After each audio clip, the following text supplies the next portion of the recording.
Okay. Okay. Hello, this is Harika.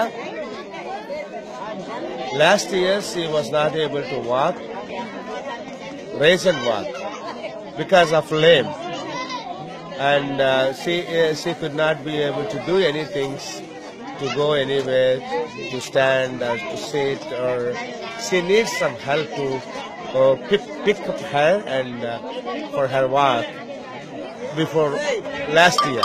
But while we were here, we ministered in the name of Jesus to her for her knee healing. Now she is able to walk and she is able to leap and dance. Amen. Hallelujah. అంతే కదా గత సంవత్సరం ఈ అమ్మాయి నడవలేకపోయేది, కూర్చుంటే నిల్చోలేకపోయేది. కానీ ఈ సంవత్సరంలో గత సంవత్సరం మేము ప్రార్థన చేసినప్పుడు యేసు నామములో ఇప్పుడు అప్పుడే నడిచి అప్పటి నుంచే గంతులు వేయడం మొదలు పెట్టింది. ఈ సంవత్సరంలో ఆమె నాట్యమాడి దేవుని కోసం ఆట ఆడి మాకు చూపించింది. చాలా సంతోషంగా ఉంది. నిహారిక అవునా కాదా? అవునా? అవునా? చెప్పు. అవును.